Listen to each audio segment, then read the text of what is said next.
आज हम बात करेंगे कोहिनूर हीरे के बारे में।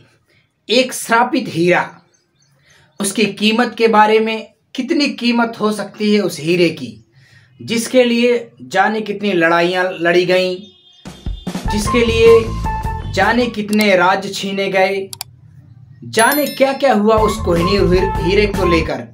उस कोहिनूर हीरे के पीछे जाने कितनी लड़ाइयाँ लड़ी गईं। तो आइए जानते हम कोहिनूर हीरे के बारे में। आंध्र प्रदेश की गोलकुंडा खान से यह हीरा प्राप्त किया गया था।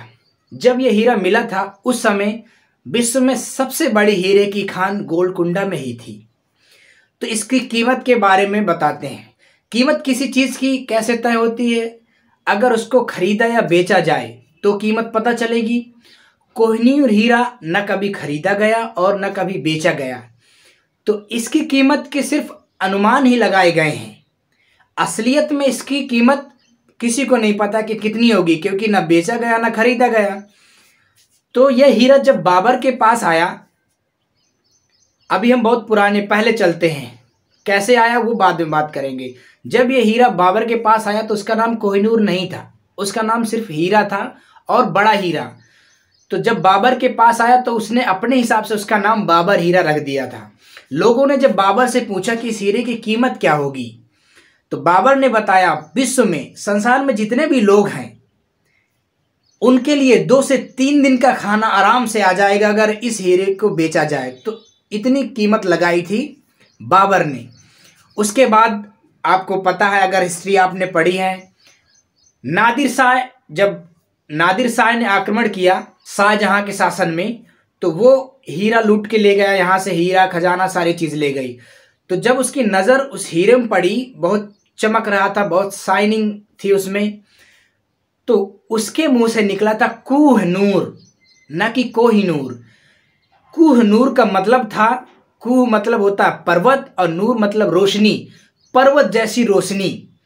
तो उसी का नाम धीरे धीरे कोहिनूर पड़ गया। अब वो वहां से लूट के ले गया। उसने अपनी वाइफ को दिखाया, अपनी बीवी को दिखाया और उससे पूछा कि क्या इसकी कीमत बता सकती हो, कितनी होगी इसकी कीमत। उसने कहा कि आपके पास जितने भी आदमी हैं उनमें से जो सबसे ज़्यादा ताकतवर आदमी है, तो उनमें से 5 लोग बुलाइए और 5 के हाथ में पत्थर दे दीजिए और उनसे कहिए कि 4 लोग चारों दिशाओं में फेंके और एक ऊंचाई की तरफ फेंके। तो उसके बीच का जहां जहां पत्थर गिरे और ऊंचाई पे, जितनी ज़्यादा ऊंचाई पर पत्थर गया, उसके बीच का जितना एरिया होगा, अगर उसमें सोने चांदी जवाहरात भरे जाएं, इतनी कीमत होगी इस हीरे की। तो ये नादिर शाह की बीवी के द्वारा कीमत आकी गई थी। हालांकि ये सब कही सुनी बातें हैं, कोई भी इसका क्लियर प्रूफ नहीं है, क्योंकि बेचा और खरीदा गया नहीं। अभी लगभग 60-65 साल पहले हांगकांग में एक हीरे की नीलामी हुई थी, जिसका नाम था ग्राफ पिंक हीरा। यह 24.68 कैरेट का था, जिसकी $46 मिलियन कीमत लगाई गई थी। और जो प्रेजेंट टाइम में कोहिनूर है वो 105.6 कैरेट का है। तो आप इसी से अंदाज़ा लगा लीजिए कि इसकी कीमत कितनी होगी।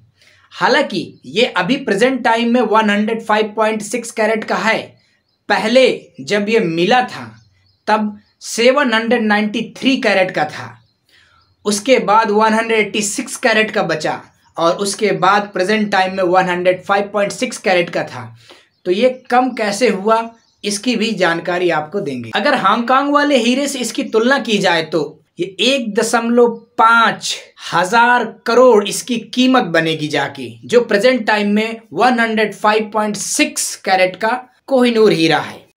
1294 के आसपास बाबरनामा में लिखा है कि यह हीरा सबसे पहले एक ग्वालियर के राजघराने के पास था। फिर इसके बाद इसका जो ऑफिशियल मालिक निकल के आया वो काकतीय वंश के शासकों के पास यह हीरा बताया गया। उसी समय आम लोगों ने इसको देखा था और कुछ साधु संतों महात्माओं ने उसको श्रापित हीरा बताया था, लेकिन उस समय उसको किसी ने ध्यान नहीं दिया, बस आगे चलता रहा। फिर काकतीय वंश के ऊपर तुगलक फर्स्ट ने आक्रमण किया और उसको जंग में हरा दिया। उसके बाद वो तुगलक वंश के पास आ गया। उनके पास हीरा आते ही बढ़िया उनकी सौर कीर्ति बढ़ गई, लेकिन बुरे दिन भी शुरू हो गए। अब उसके बाद वो मुगलिया राजवंश के पास आया। और सबसे पहले मुगलों में ये बाबर को मिला, जिसका नाम उसने बाबर हीरा रखा था और उसकी कीमत बताई थी। ये सारी चीजें हमने आपको बताई। बाबर के बाद ये अकबर के पास आया, लेकिन अकबर को इस चीज की भनक लग गई थी कि ये जिसके पास रहता है उसको बर्बाद करके ही छोड़ता है। अकबर ने इसको अपने पास नहीं रखा। अकबर के ये खजाने का हिस्सा जरूर था, लेकिन अकबर के पास नहीं था। इसलिए आप जानते हैं अकबर के बारे में, अकबर ने बहुत सारे काम किए जो अपने साइड में, अपने इधर जो सबसे ज्यादा कोई अगर राजा माना जाता है, कोई अच्छा राजा मुगलों में, तो वो अकबर को ही माना जाता है। अब अकबर के बाद ये हीरा शाहजहां के पास आया, तो शाहजहां को ये हीरा बहुत पसंद था। तो उसने जो अपना मयूर सिंहासन बनवाया था, तो उसने मयूर सिंहासन में ही इस हीरे को जड़वा दिया था। फिर उसके बाद की कहानी ये है कि वहां पे नादिर शाह आता है। नादिर शाह आक्रमण करता है, आक्रमण करके सब लूट पाट के ले जाता है, पूरा खजाना जितना भी था शाहजहां, उसमें से ये हीरा भी। और हीरा जैसे वो देखता है तो उसके मुंह से निकलता है कोहनूर। फिर इसके बाद नादिर शाह अफगान ले गया। नादिर शाह के भी बुरे दिन आ गए, उसको अपने ही लोगों ने मार दिया। नादिर शाह के बाद वहां का जो शासक था वो भी खत्म हो जाता है। उसका जो उत्तराधिकारी होता है वो काफी छोटा होता है, और उत्तराधिकारी का जो संरक्षक होता है वो अहमद शाह अब्दाली, नाम आपने सुना होगा, इसका भी इतिहास में काफी नाम है। इसके पहले छोटी सी एक कहानी है कि ये हीरा औरंगजेब के पास भी आया था। तो औरंगजेब के पास जब ये हीरा था तो उसने देखा तो वो थोड़ा उसको लगा कि ये धुंधला सा होगा, इसकी चमक और होनी चाहिए, इसमें और चमक होनी चाहिए। तो उसने कारीगर को बुलाया, जो जौहरी होते हैं उनको बुलाया, और जो कारीगर बुलाया वो नौसिखिया था। जैसा मैंने आपको पहले बताया था कि यह हीरा 793 कैरेट का था, लेकिन वो नौसिखिया कारीगर ने इसके कई टुकड़े कर दिए, छोटे छोटे, मतलब उसको तराशने के चक्कर में गलती से उसके टुकड़े हो गए। तो यह हीरा 186 कैरेट का बचा, और बाकी जो छोटे छोटे टुकड़े थे उनको हटा दिया गया। 186 कैरेट का हीरा बचा औरंगजेब के समय। आपने औरंगजेब को भी देखा होगा कि इसके भी बुरे दिन शुरू हो गए थे। ये अपने भाइयों के साथ ही लड़ाई करता रहा, अपने बाप को बंदी बना लिया, कारागार में डाल दिया, तो इनके भी बुरे दिन शुरू हो गए। तो लगभग 600 कैरेट हीरा बर्बाद हो चुका था, घसाई में, साफ करने में, सब इधर उधर करके 600 कैरेट हीरा बर्बाद हो चुका था। इसके बाद ही नादिर शाह 1939 में आक्रमण किया और लूटपाट की, और हीरा वगैरह सारी चीजें लूट के ले गया था। जब यह हीरा अहमद शाह अब्दाली को मिला तो वह अफगानिस्तान ले आया। जैसे वह अहमद शाह अब्दाली के बाद अहमद शाह दुर्रानी के पास आया, फिर उसकी भी मौत हो गई। उसके उत्तराधिकारी खुर्जा दुर्रानी के पास पहुंचा, उसकी भी अपने ही लोगों ने तख्ता पलट कर दिया और राजपाट छीन लिया। इसी राज्य में शाह खुजा को बेदखल कर दिया गया था। वो किसी तरह से कोहिनूर लेकर भाग आया था। जान बचाकर वो लाहौर पहुंचा, लेकिन कोहिनूर के साथ आया था। उस वक्त पंजाब के राजा थे रणजीत सिंह। उसने उससे मदद मांगी, कहते हैं उन्होंने मदद की। मदद के बदले कोहिनूर उन्होंने राजा रणजीत सिंह को दे दिया था। रणजीत सिंह ऐसे राजा थे जिनको अभी तक कोई हरा नहीं पाया था। वो बिल्कुल अविजित राजा थे, लेकिन जैसे ही कोहिनूर हीरा उनके पास आया, उनको लकवा मार गया, उनकी तबीयत खराब होने लगी। और उसी समय यहाँ पे ईस्ट इंडिया कंपनी, इन सब चीज़ों का आगमन हुआ। तो इस चीज़ का फायदा उठाकर अंग्रेजों ने पंजाब पर आक्रमण कर दिया, और जंग में जो रणजीत सिंह थे वो हार गए, और उनका एक छोटा लड़का था 12-13 साल का। तो इन दोनों को बंदी बना लिया गया।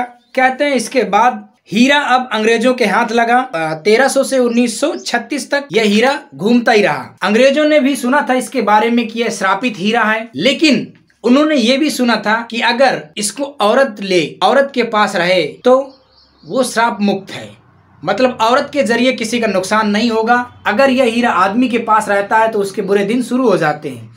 फिर अंग्रेजों ने यह महारानी को गिफ्ट किया, मतलब जीत के तौर पर, युद्ध के जीत के तौर पर इन्होंने महारानी को गिफ्ट किया। उसके बाद फिर से हीरे में काम हुआ। अभी कितना हीरा था, ये 186 कैरेट का। 186 कैरेट के हीरे पर फिर से काम शुरू हुआ। रानी को लगा कि ये अभी इसका शेप साइज बढ़िया नहीं, इसका शेप साइज अच्छा करके इसको और चमकदार बनाया जा सकता है। तो उसने फ्रांस से कारीगर मंगवाए। तो हालांकि उस पर बहुत अच्छा काम हुआ, वो पहले से ज्यादा चमकीला बन गया, लेकिन वो 186 कैरेट से 105.6 कैरेट का बचा।